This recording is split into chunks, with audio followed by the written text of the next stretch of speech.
about the NFL draft, and some may even want to be a part of it. But the NFL draft happens every single year, and there's many articles written about it every year. Today in my speech, I'm going to inform you about how the NFL draft started, the NFL combine, how the draft actually works, and some of the things that go into a player's draft stock. So first, I'm going to tell you about how the drafts actually started. So in the year 1936, there's a guy named Bert Bell. This guy owned the Philadelphia Eagles, and his team was not very good. And he realized nobody's ever going to want to play for my team because nobody's good on my team, and I'll never end up being good. So he realized that they need to make a system where they could have good players end up actually going to not good teams to make it more fair. Because as you can see, through 8 years, the Green Bay Packers won 4 out of 8 of them. So the same teams just keep winning over and over again. And I found one article explaining this said the intended purpose of Bell's draft solution was to create a selection process that is described as enabling weaker teams to improve themselves in relation to better teams.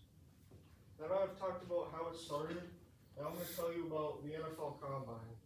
The NFL Combine is an event that happens every single year where college players and college prospects go to do drills including the 40-yard dash, the broad jump, the vert jump, the bench press, and the shuttle.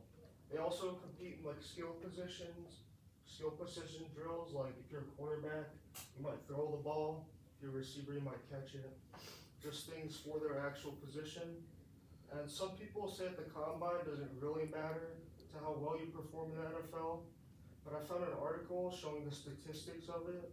It said a simple plot for each position shows a great deal of correlation between draft order and NFL combine performance.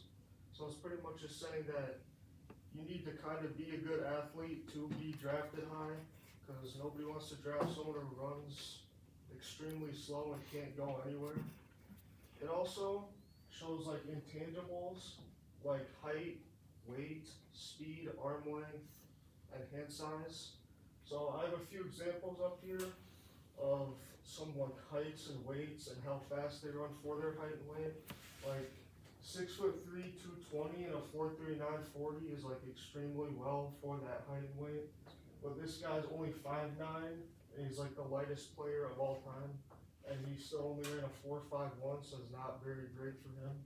And then Xavier Worthy broke the record for the fastest guy, so that also helped him and showed how fast he is. Arm length is also a thing that they measure, is also another tangible.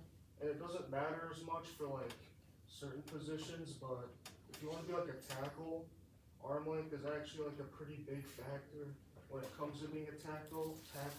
Otherwise you might have to move to guard.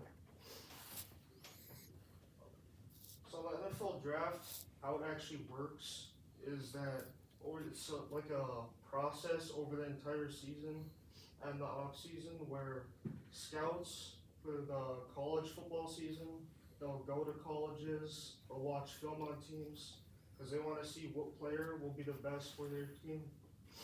And then the next step in the process is the NFL Combine, which I just talked about.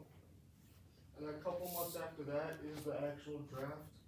The draft, how it works is the worst team in the draft has the number 1 overall pick. It's based on how well you played in your record the previous year. And the best team will have the worst pick.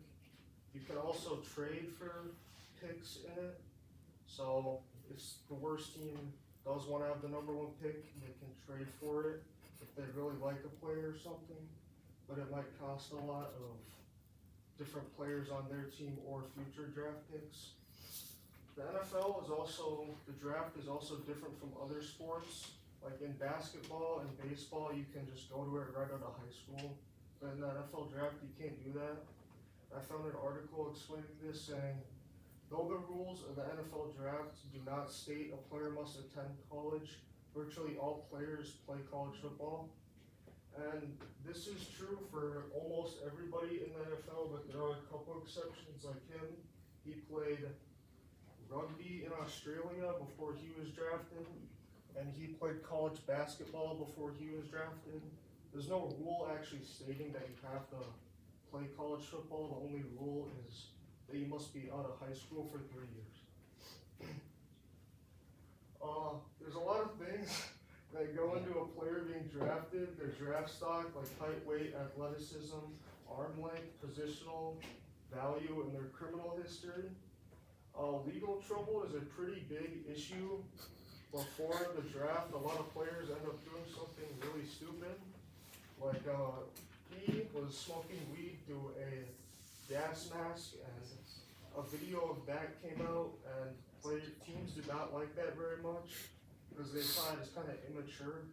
So they decided that some teams could decide to pass on him because of it. Will Campbell right here, his arms are really short, like I was talking about earlier. If you have short arms, you can't really play tackle. You have to move into guard, and it's a less valuable position. Jalen Carter got a DUI right before the draft, like a couple weeks before it, and that really hurt his draft stock. And Josh Allen had a lot of tweets that not a lot of teams liked because they questioned his maturity a lot. And then he's just extremely light, because you can imagine like some players are 250 pounds. 250 pounds hitting 150 pounds, there's going to be a lot of injuries for him.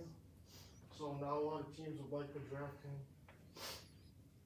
I also found an article talking about the criminal history of two players and their stock. It said the results show that players with character concerns fall 10 spots in the draft, and this result is almost statistically significant at the 5% level.